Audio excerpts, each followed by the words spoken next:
முஸ்லிம்களுடைய ஆன்மீக மற்றும் பண்பாட்டு மற்றும் சகல துறைகளுடைய வழிகாட்டிகளாக இருக்கிறீர்கள். உங்களுடைய கைகளில் தான் ஏற்கனவே சொல்லப்பட்டது போன்ற மிக முக்கியமான 2 வக்ஃப் சொத்துக்கள் இருக்கின்றன. முதலாவது அல்லாஹ்வுடைய பைத்துல்லாஹ் எனப்படக்கூடிய வீடுகள், இரண்டாவது இந்த முஸ்லிம் சமூகத்துக்கு தேவையான இஸ்லாமிய ஞானத்தை வழங்கக்கூடிய மதரசாக்களுடைய உஸ்தாத்மார்களும் நிர்வாகிகள். எனவே இப்படியான இந்த மிக முக்கியமான கூட்டத்தினரை அழைத்து இந்த நிகழ்ச்சியை ஏற்பாடு செய்திருக்கின்ற தாய் சபைக்கும் அதே போன்று அனுராதபுரம் மாவட்ட கிளைக்கும் எனது முக்கியமான நன்றிகளை தெரிவித்துக் கொள்ள கடமைப்பட்டிருக்கின்றேன். கண்ணியத்துக்குரியவர்களே, நான் மிகைப்பட சொல்வதாக நீங்கள் நினைக்கக்கூடாது. இங்கு வந்திருக்கின்ற இந்த உலமாக்கள், இந்த பள்ளிவாயிலுடைய நிர்வாகிகள் இந்த மாவட்டத்தில் தமது பொறுப்புகளை பணிகளை சீரும் சிறப்புமாக உரிய முறையிலே நிறைவேற்றுவார்களாக இருந்தால் அல்ஹம்துலில்லாஹ், அல்லாஹ்வுடைய கிருபையினால் இந்த மாவட்ட முஸ்லிம்கள் சுமாராக 84,000 முஸ்லிம்கள் இந்த மாவட்டத்தில் இருப்பதாக சொல்லப்படுகிறது. இந்த மாவட்ட முஸ்லிம்களுடைய சகலவிதமான முன்னேற்றங்களும் அதனூடாக சாத்தியப்படும் இன்ஷா அல்லாஹ் என்பதில் எந்த சந்தேகமும் இல்லை. ரசூலுல்லாஹி ஸல்லல்லாஹு அலைஹி வஸல்லம் அவர்கள் சொன்னார்களே, ஒரு மனிதனுடைய உடம்பிலே ஒரு சதை கொண்டிருக்கிறது, அது சீராகி விடுமாக இருந்தால் முழு உடம்பும் சீராகிவிடும் என்று. அந்த வகையில் இந்த பள்ளிவாயிலுடைய நிர்வாகிகள் சீராகுவார்களாக இருந்தால், இந்த உலமாக்கள் இந்த மதரசாக்களை வழிநடத்தக்கூடியவர்கள் சீராகுவார்களாக இருந்தால் இந்த மாவட்டம் சீராகும் என்பதில் எந்த சந்தேகமும் கிடையாது. அந்த பெருமதியை நீங்கள் முதலிலே உணர்ந்து கொள்ள வேண்டும் என்று நான் நினைக்கிறேன். அல்லாஹ் தஆலா குர்ஆனிலே அத்தீஉல்லாஹ் வ அத்தீஉர் ரசூல் வ உலில் அம்ரி மின்கும், நீங்கள் அல்லாஹ்வுக்கும் ரசூலுக்கும் கட்டுப்படுங்கள், உலுல் அம்ர்களுக்கும் கட்டுப்படுங்கள் என்று சொல்கிறார். உங்களுக்கு கட்டுப்படும்படி குர்ஆன் சொல்லுகிறது. உலுல் அம்ர் என்றால் யார்?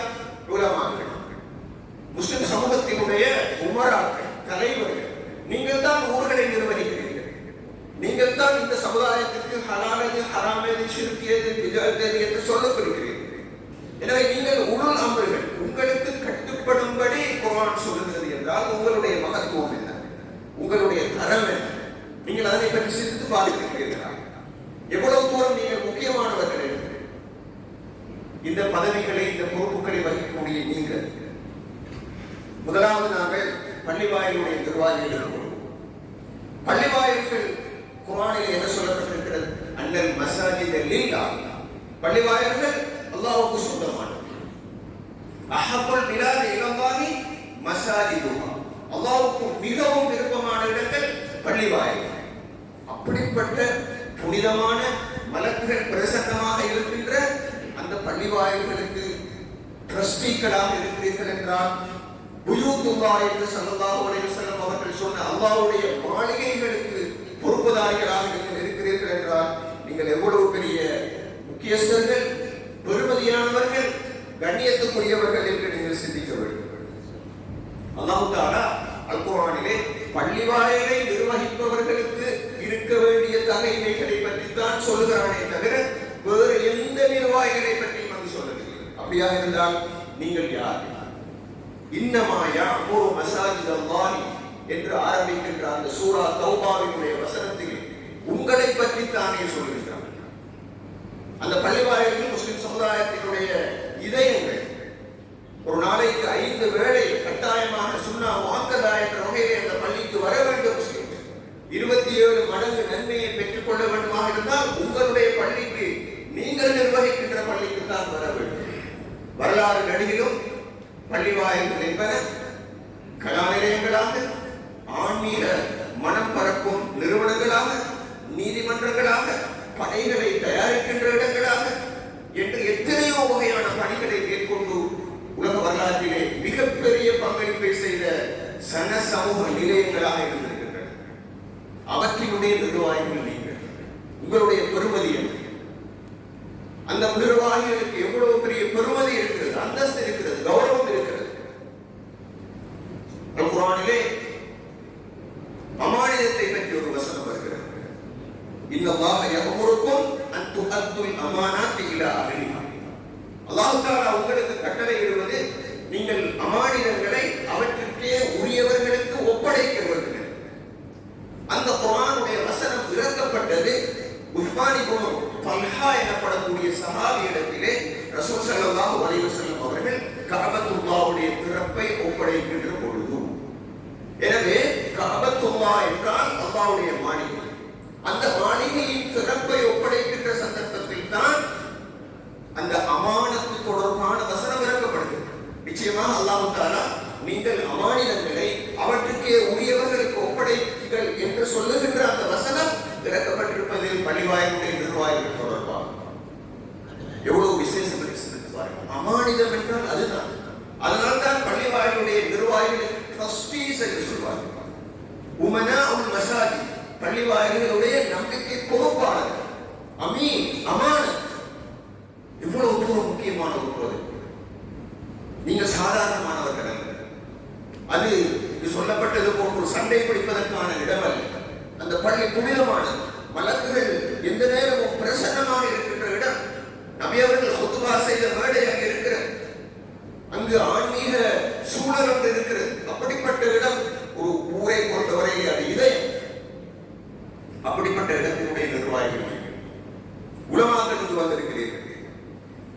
ரசூலுல்லாஹி ஸல்லல்லாஹு அலைஹி வஸல்லம் உலமா வரசத்துல் அன்பியா, நபிமார்களுடைய வாரிசுகள் என்று உலமாக்களை சொல்லி இருக்கிறார்கள். சமுதாயத்திலே குஃப்ர் எது, ஷிர்க் எது, ஈமான் எது, பித்அத் எது, சுன்னத் எது, நிஃபாக் எது, ஹலால் எது, ஹராம் எது என்பவற்றையெல்லாம் சொல்லிக் கொடுக்கக்கூடிய மிக பிரதானமான விஷயங்களுக்கு சொந்தக்காரர்கள் இந்த உலமாக்கள். மனிதனுடைய வாழ்க்கையின் லட்சியங்கள், அவன் எதற்காக உலகத்துக்கு வந்திருக்கிறான் என்பதனை சொல்லுபவர்கள் உலமாக்கள். அவர்களுக்குத்தான் மிம்பர் மேடை சொந்தமாக இருக்கிறது. அவர்கள் நிக்காஹ் வைபவங்களை நடத்துவார்கள், ஜனாசாக்களை கொண்டு நடத்துவார்கள். தனியான அந்தஸ்து அவர்களுக்கு இருக்கிறது. யர்ஃபஉல்லாஹு அல்லதீன ஆமனு மின்கும் வல்லதீன ஊத்துல் இல்ம மின்கும் தரஜாத்.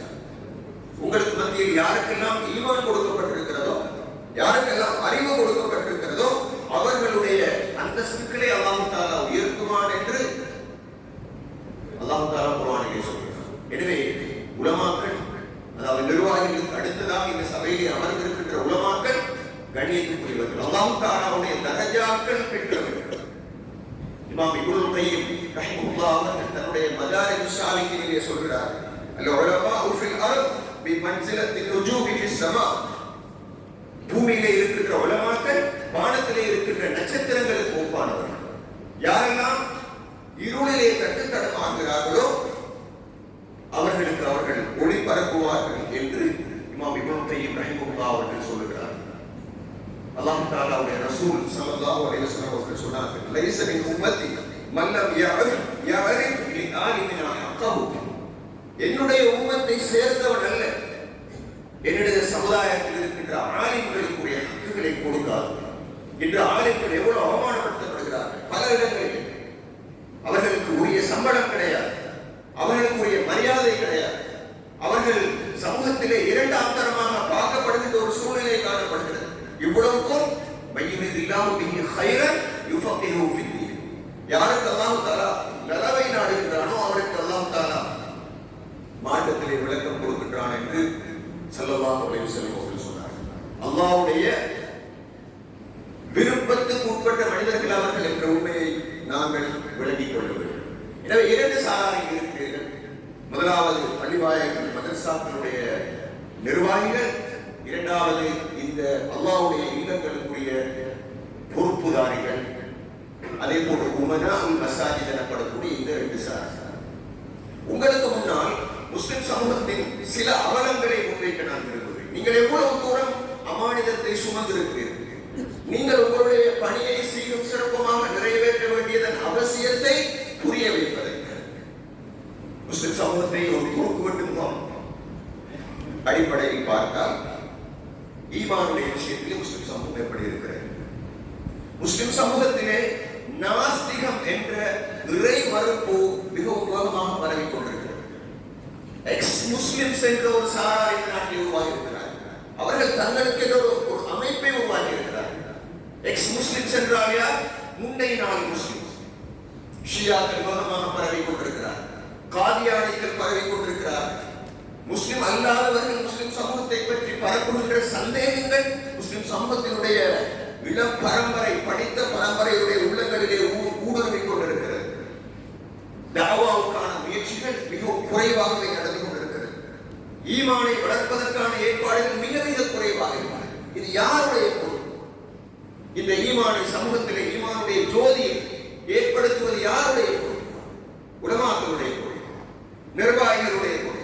இபாதத்துக்களை எடுத்துக்கொண்டால் குறிப்பாக தொழுகை நீங்கள் ஒரு மதிப்பீடு செய்து பாருங்கள். ஊர்களிலே எத்தனை சதவீதமானவர்கள் தொழுகிறார்? சில ஊர்களிலே 5 வேளை தொழக்கூடியவர்களுடைய வீதாசாரம் 30-35 இருந்தால் அந்த பள்ளியினுடைய நிர்வாகிகள் எவ்வளவு பெரிய துரோகம் செய்கிறார்கள். அந்த பிரதேசத்து உலமாக்களுக்கு எவ்வளவு பெரிய ஒரு கேள்வி நடக்க அல்லாஹ்விடத்திலே இருக்கு.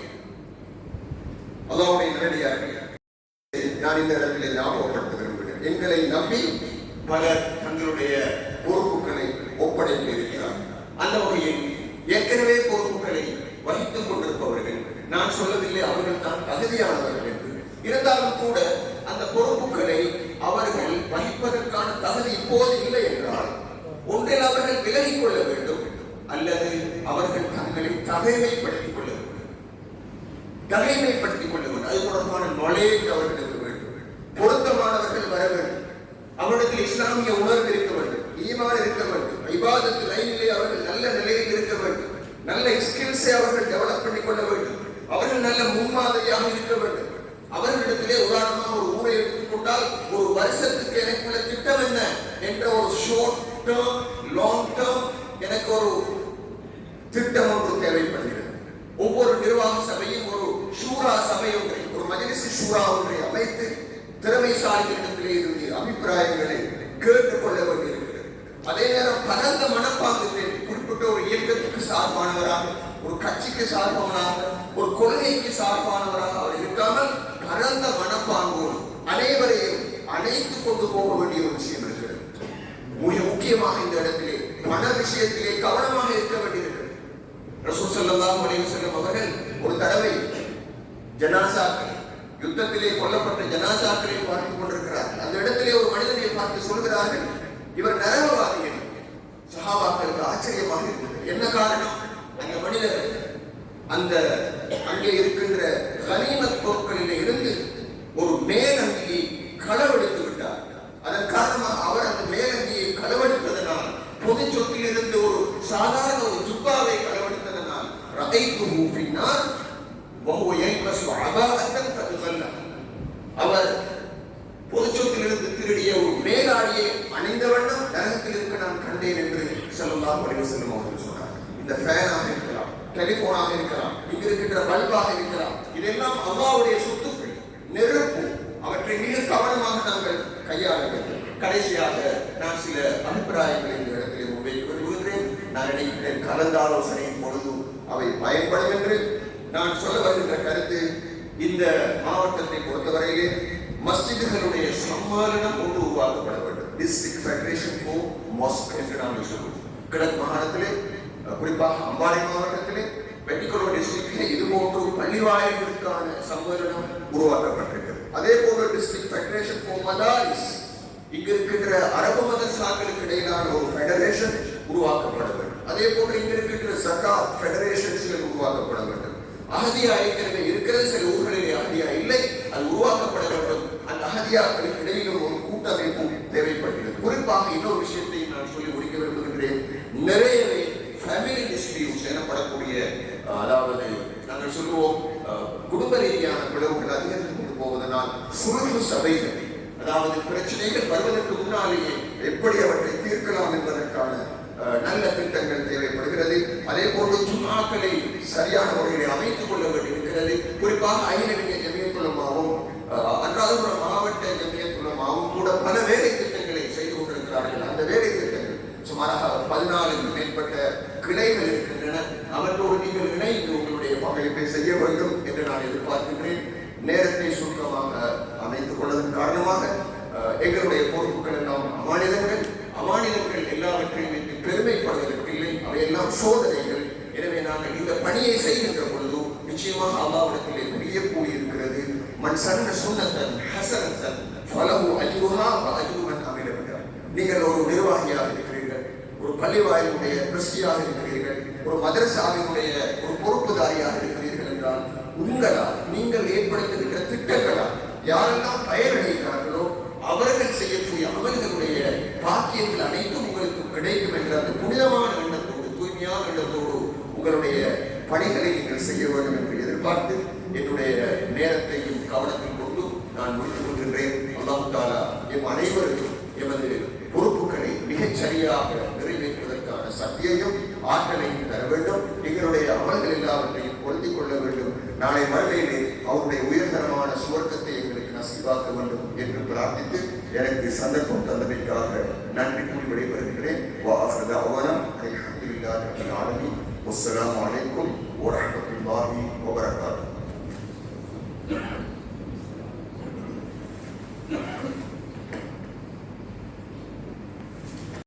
கூட எவ்வளவு தூரம் பயபக்தியோடு அல்லாஹ் தஆலா எதிர்பார்க்கின்ற அந்த முறையில் அந்த கொள்கையை நிறைவேற்றுகிறார்.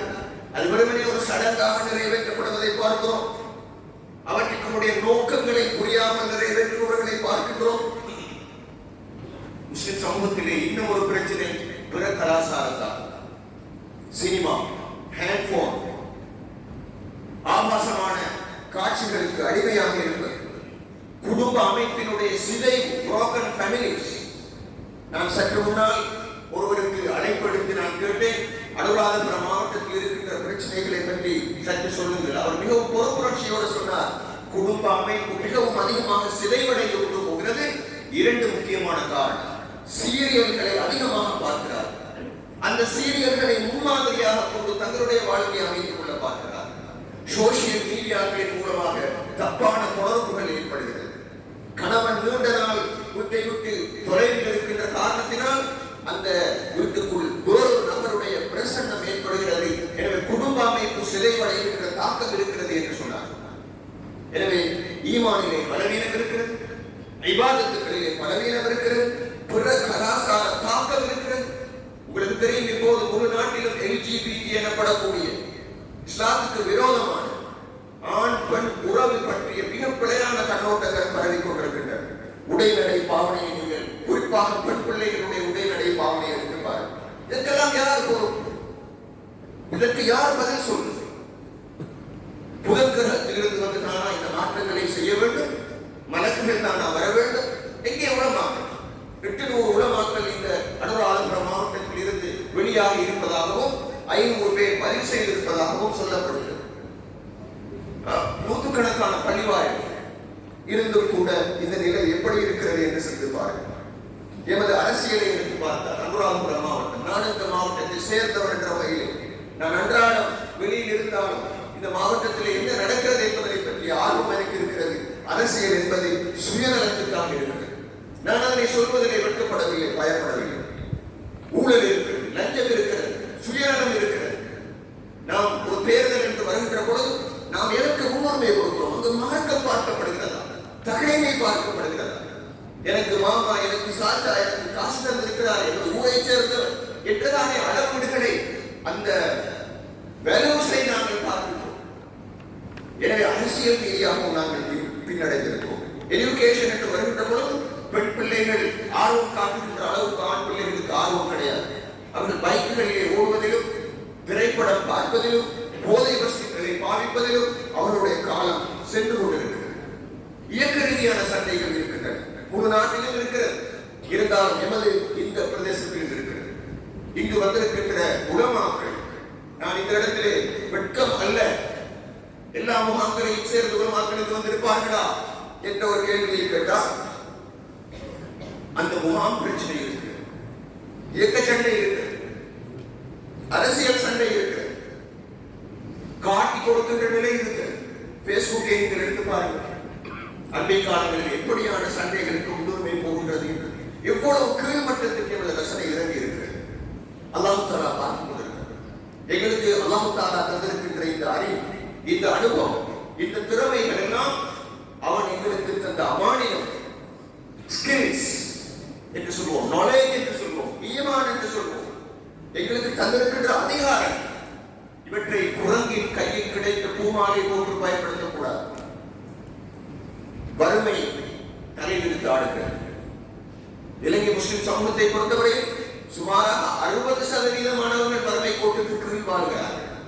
வறுமை 1000 பிரச்சனைகளை கொண்டு வரும். அன்றாலும் ஒரு மாவட்டம் விசேஷம் வந்த முறையில் ஸல்லல்லாஹு அலைஹி வஸல்லம் அவர்கள் ஒவ்வொரு தொழுகையிலும் அல்லாஹும்ம இன்னி அஊது பிக்க மினல் குஃப்ரி வல் ஃபக்ர், யா அல்லாஹ் குஃப்ரை விட்டு உன்னிடத்திலே பாதுகாப்பு தேடுகிறேன், நீ வறுமையை விட்டு பாதுகாப்பு தேடுகிறேன் என்று அடிக்கடி கேட்டிருக்கிறார். காதல் ஃபக்ரு நயக்கூன குஃப்ரா, ஒரு மனிதனிடத்திலே ஃபக்ர் எனப்படக்கூடிய வறுமை வருமாக இருந்தால் அது அவனை குஃப்ர் எனப்படக்கூடிய இறை நிராகரிப்புக்கு மிகவும் அண்மையிலே அழைத்து செல்லும் என்று ஸல்லல்லாஹு அலைஹி வஸல்லம் அவர்கள் சொன்னார். ஒரு மனிதனிடத்திலே ஏழ்மை வருமாக இருந்தால் ஸல்லல்லாஹு அலைஹி வஸல்லம் அவர்கள் சொன்ன ஹதீஸ், ஒருவன் கடன்படுவானாக இருந்தால் புகாரிலே வருகிறது, அவன் பேசினால் போய் பேசுவான், அவன் வாக்குறுதி அளித்தான், வாக்குறுதியை மீறுவான் என்று சொன்னார். வறுமை ஒரு பெரிய பிரச்சனை. கல்வியை பாதிக்கிறது, குடும்ப வாழ்க்கையை பாதிக்கிறது, சுகாதாரத்தை பாதிக்கிறது, மனிதனுடைய கௌரவத்தை பாதிக்கிறது. இதற்காக ஜகாத் கமிட்டிகள் எத்தனை ஊர்களிலே இருக்கின்றன. நான் கேட்கிறேன், ஜகாத் கமிட்டிகள் உருவாக்கப்பட்டிருக்கின்றனவா? இஸ்லாத்தினுடைய மிக முக்கியமான ஒரு தூண் எங்கே? நிர்வாக சபை, எங்கே உலமாக்கள்? அகீமுஸ் ஸலாத் வ ஆத்துஸ் ஸகாத். குர்ஆனிலே அல்லாஹ் தஆலா ஜகாத்தோடு சேர்த்து 28 இடங்களிலே தொழுகையை இணைத்து சொல்லியிருக்கிறார். தொழுகை நிறைவேற்றுகின்ற ஸ்தாபிக்கின்ற அளவுக்கு எங்களுக்கு ஜகாத்தை நிறைவேற்றுவதற்கு அல்லது அதனை சமூகமயப்படுத்துவதற்கான ஆர்வம் இருக்கிறதா? பிற சமூகங்களுடைய உறவுகளை நாம் எடுத்து பார்த்தால் மிகவும் பலவீனமான நிலையில் இருக்கிறது. எங்களை பற்றிய சந்தேகங்களோடு இருக்கிறார். பேஸ்புக்கை நீங்கள் எடுத்து பாருங்கள், எப்படி எழுதுகிறார்கள்? இஸ்லாத்தை பற்றிய சந்தேகம். இஸ்லாம் வாழால் பரப்பப்பட்டிருக்கிறது, இஸ்லாம் பெண்களை அடக்கி ஒடுக்குகிறது, இஸ்லாத்திலே இருக்கின்ற குர்ஆனிலே இருக்கின்ற வாசகங்கள் அதாவது மற்றவர்களை கொல்லும்படிதான் சொல்லி இருக்கிறது என்றெல்லாம் எங்களுக்கு எதிராக சிந்தனா ரீதியான மிகப்பெரிய ஒரு பிரச்சனையை அவர்கள் கொண்டு வருகிறார்கள். இவற்றை நாங்கள் சீர் செய்யாத போது நிச்சயமாக எங்களை பற்றிய நல்ல அபிப்பிராயம் அவர்களுக்கு இல்லை. அது சில நேரங்களில் வன்முறையாக மாறக்கூடிய வாய்ப்பு இருக்கிறது. சுகாதார துறையை நாம் எடுத்து பார்த்தால் நான் கம்யூனிகபிள் டிசீஸ் எனப்படுகின்ற பரவாத நோய்கள் என்று வருகின்ற பொழுது இலங்கையில் இருக்கின்ற சமுதாயம் என்று வருகின்ற பொழுது முஸ்லிம்கள் தான் அதிலே மிக அதிகமாக பாதிக்கப்படுகிறார். சுகராக இருக்கலாம், கேன்சராக இருக்கலாம், பிரஷராக இருக்கலாம். இது என்ன காரணம்? எங்களுடைய உணவு பழக்க வழக்கம் சரியானதாக இல்லை. நாம் எக்ஸசைஸ் செய்வதில்லை, நாம் அது தொடர்பான அறிவை பெற்றுக் கொள்வதில்லை. அதற்காக வேண்டிய கோடிக்கணக்கான ரூபாய்களை செலவழிக்கிறோம். காலை வெட்ட வேண்டி வருகிறது, விரலை வெட்ட வேண்டி வருகிறது, பைபாஸ் செய்ய வேண்டி வருகிறது. இதெல்லாம் அல்லாஹ் தஆலா கொடுக்கின்ற நோய்கள் தான். இருந்தாலும் கூட ஒரு சமுதாயம் என்ற வகையிலே ஏனைய இனங்களை விடவும் இந்த நோய்களால் பாதிக்கப்படுகின்ற விகிதாசாரம் முஸ்லிம் சமூகத்திலே அதிகமாக இருக்கிறது. அதுவும் ஒரு பிரச்சனையாக இருக்கிறது. கணியத்துக்குரியவர்களே, நான் ஏன் இவற்றை எல்லாம் இது போன்ற நூற்றுக்கணக்கான சிக்கல்கள் குறிப்பாக அன்றாடம் மாவட்டத்தில் இருப்பதை நீங்கள் பார்க்கலாம். இவற்றுக்கெல்லாம் யார் தீர்வு செய்யும்? ரசூலுல்லாஹி ஸல்லல்லாஹு அலைஹி வஸல்லம் அவர்கள் சொன்னார்கள், பொறுப்புதாரிகளை பற்றி சொன்னார்கள், லிகுல்லி காதிரின் லிவா இந்த இஸ்திஹி யௌமல் கியாமah.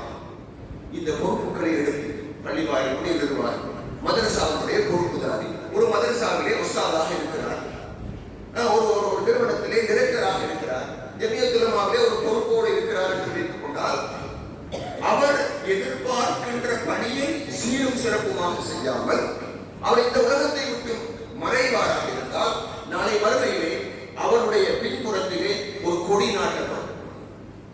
அவர் எவ்வளவு தூரம் சமூகத்துக்கு துரோகம் செய்தார் என்பதனை பொறுத்து அந்த கொடி உயரமாக பரப்ப விடப்படும் என்று ரசூலுல்லாஹி ஸல்லல்லாஹு அலைஹி வஸல்லம் அவர்கள் சொன்ன ஹதீஸ் முஸ்லிமிலே பதிவு செய்யப்பட்டிருக்கிறது. லிகுல்லி காதிரின் லிவா இந்த இஸ்திஹி யௌமல் கியாமah யுர்ஃபஉ லஹு பிகத்ரி கத்ரி அலா வலா காதிர அஅதம கத்ர மின் அமீர் ஆமத்தி. ஒரு சமுதாயத்தின் தலைவனாக இருந்து அந்த சமுதாயத்தை ஏமாற்றுபவரை விடவும் பெரிய துரோகி யாரும் இல்லை என்று ஸல்லல்லாஹு அலைஹி வஸல்லம் அவர்கள் சொன்னார். எனவே அதற்கு நாங்கள் பயப்பட வேண்டும். மாமின் அபதி யஸ்தரஹி அல்லாஹு ரஹியத். எந்த ஒரு அடியான் ஒரு பொறுப்பை அல்லாஹ் தஆலா அவனுக்கு கொடுத்து அவன் வஃபாத்தாகின்ற நாளில் அந்த சமுதாயத்துக்கு துரோகம் செய்துவிட்டு இறப்பானாக இருந்தால் இல்ல ஹர்ரம் அல்லாஹு அலைஹி ஜன்னah, அவனுக்கு அல்லாஹ் தஆலா சுவர்க்கத்தை ஹராமாக்குவான் என்று சொன்னார். நாம் ஹஜ் செய்கிறோம், உம்ராக்கள் செய்கின்றோம், குர்ஆன் ஓதுகின்றோம், எத்தனையோ இபாதத்துகளில் ஈடுபடுகின்றோம். ஆனால் எங்களுக்கு சமுதாயம் தந்திருக்கின்ற பொறுப்பு இருக்கிறது. எங்களுக்கு சமுதாயம் பல பொறுப்புகளை தந்திருக்கிறது, சுமந்திருக்கிறோம். தகுதி இருக்கிறதோ இல்லையோ, ஆனால் சமுதாயம் ஒரு பொறுப்பை தந்து அந்த பொறுப்பை சரியாக நிறைவேற்றாமல் தன்னை நம்பி இருக்கின்ற மக்களுக்கு துரோகம் செய்து, உதாரணமாக நான் ஒரு மதரசாவில் உஸ்தாதாக இருக்கிறேன். என்னிடத்திலே கொண்டு வந்து ஒரு பிள்ளை ஒப்படைக்கிறார்கள். 8 வருடங்கள் 7 வருடங்கள் அந்த பிள்ளையை நல்ல முறையிலே நீங்கள் உருவாக்க வேண்டும், செய்ய வேண்டும், அவர் கிதாபோட வேண்டும், அவர் நல்ல ஒரு அறிஞராக வர வேண்டும் என்ற நோக்கத்தோடு மாதம் காசு கட்டி பணிந்து குனிந்து வந்த அந்த பிள்ளையை ஒப்படைக்கிறார்கள். 8 வருடம் அந்த பிள்ளை வெளியாகின்ற சந்தர்ப்பத்தில் எதிர்பார்க்கின்ற தரத்திலே நான் அதனை வெளியாகவில்லை என்றால் நான் ஒரு பெரிய துரோகி. இங்கு இந்த ஹதீஸிலே வந்திருப்பது படி இல்லா ஹர்ரமல்லாஹு அலைஹி ஜன்னah, அவனுக்கு அல்லாஹ் தஆலா சுவர்க்கத்தை ஹராமாக்குவான், சுவர்க்கத்திலே நுழைய மாட்டான் என்று சொல்றார்.